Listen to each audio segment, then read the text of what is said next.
भारत जोड़ो यात्रा के जननायक, भारत जोड़ो यात्रा के जननायक और मोहब्बत की दुकान के मसीहा परम श्रद्धेय माननीय राहुल जी आपका अभिवादन कर रहे हैं। आपका अभिवादन करते हुए भारत जोड़ो यात्रा के जनक, मोहब्बत की दुकान के मसीहा परम श्रद्धेय राहुल जी आपका अभिवादन करते हुए राहुल गांधी, राहुल गांधी, दोनों हाथ ऊंचे करके आप राहुल जी के सम्मान में उद्घोष करें, राहुल गांधी, राहुल गांधी।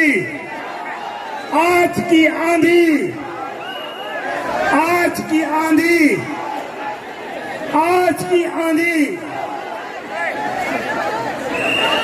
अब मैं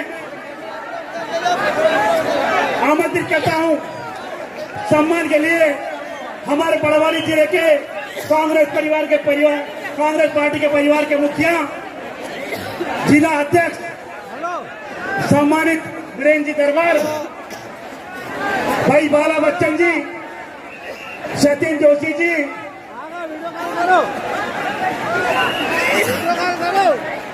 राजेश यादव जी, आप आए और राहुल जी का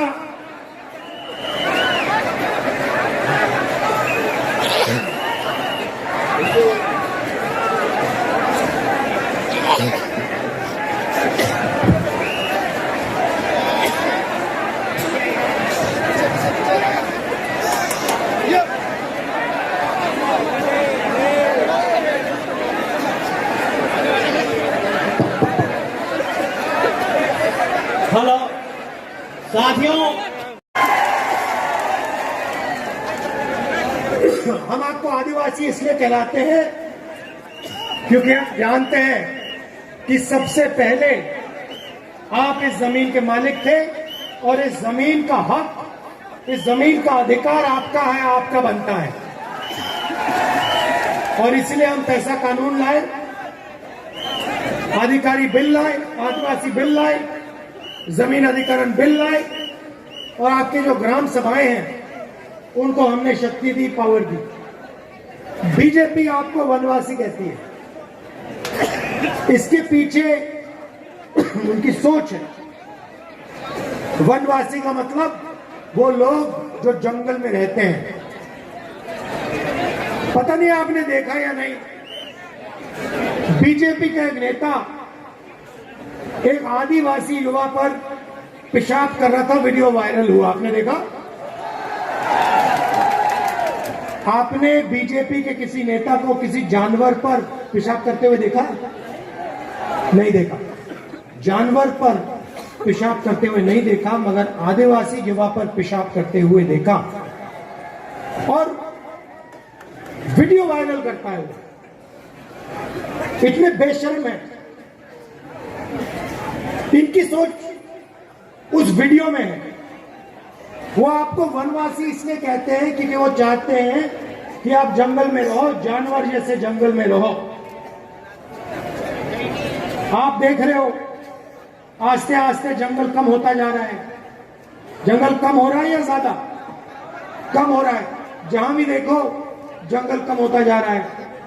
15 साल में आपसे कहेंगे देखिए जंगल तो खत्म हो गया, आप वनवासी हो, जंगल खत्म हो गया, आपकी तो जगह ही नहीं रही, अब आप जाओ शहरों में भीख मांगो। ये उनकी सोच है। और हम कहते हैं कि आदिवासियों का कोई भी बेटा हो, बेटी हो, बड़ा सा बड़ा सपना हो उसका, इंजीनियर बनना चाहे, पायलट बनना चाहे, डॉक्टर बनना चाहे, लॉयर बनना चाहे, कुछ भी, उद्योगपति बनना चाहिए, उसकी पूरी मदद होनी चाहिए और उसका सपना पूरा होना चाहिए। यह कांग्रेस पार्टी कहती है।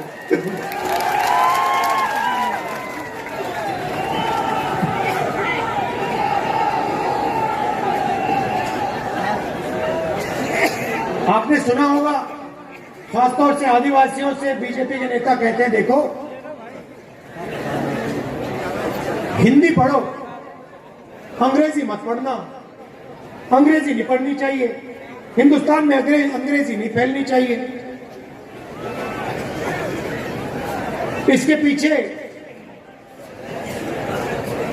इनकी सोच है, ये चाहते हैं कि इनके बेटे इनकी बेटियां अंग्रेजी पढ़ें और आदिवासी जो हैं उनके बच्चे अंग्रेजी ना पढ़ें। अब मैं ये नहीं कह रहा हूं कि हिंदी मत पढ़ो, हिंदी पढ़नी है, मगर हिंदी के साथ अंग्रेजी भी जरूरी है। क्यों? क्योंकि अगर आपको मध्य प्रदेश में काम करना है, मध्य प्रदेश में बात करनी है किसी से, उत्तर प्रदेश में आप जाना चाहते हो, उत्तर प्रदेश में बात करनी है किसी से, तो हिंदी चलेगी। मगर अगर आप देश के बाहर जाना चाहते हो, अगर आप कॉल सेंटर में काम करना चाहते हो, अगर आप इंजीनियर बनना चाहते हो, अगर आप डॉक्टर बनना चाहते हो, अगर आप विदेश जाना चाहते हो, अंग्रेजी चलेगी। तो हम चाहते हैं आदिवासी बच्चे हिंदी पढ़े मगर अंग्रेजी भी पढ़े, कि जो सपना दूसरे लोग देखते हैं वो सपना आदिवासी भी देख पाए। अब देखिए, छत्तीसगढ़ में चुनाव हो रहा है, यहां पे भैया आपको कपास के लिए क्या रेट मिलता है? 5,000 काफी है?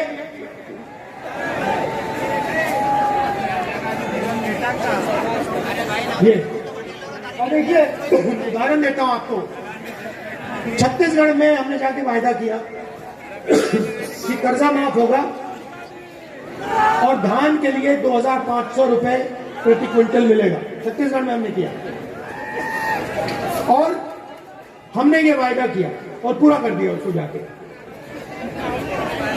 10 दिन पहले, मैं आपको बहुत अच्छी कहानी बताता हूं। 10 दिन पहले छत्तीसगढ़ में मेरा दौरा था।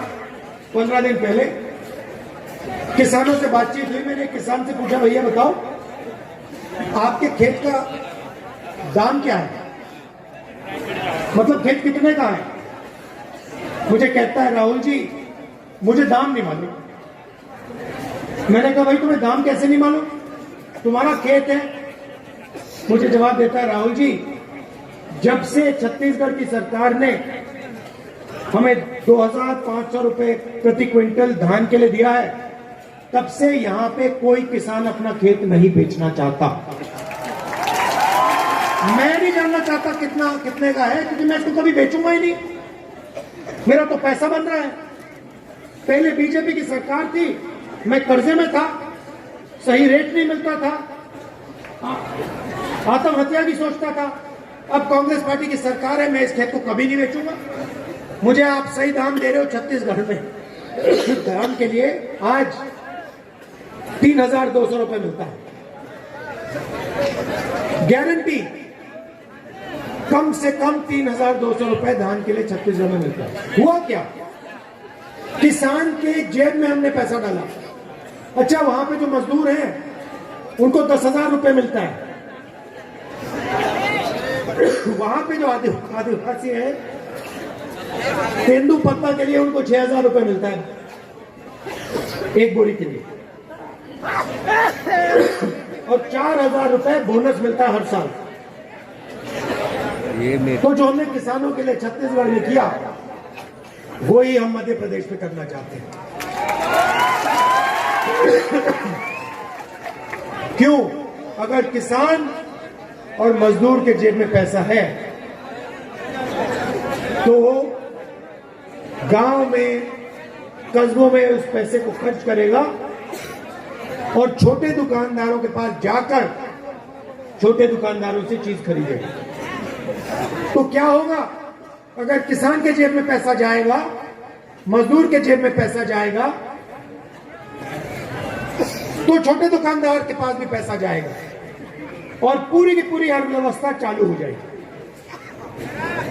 यह छत्तीसगढ़ में हुआ। और प्रदेश बदल गया। भाइयों और बहनों, छत्तीसगढ़ में जो किसान हैं आत्महत्या नहीं करते हैं। मध्य प्रदेश में 18,000 किसानों ने आत्महत्या की है। 18,000।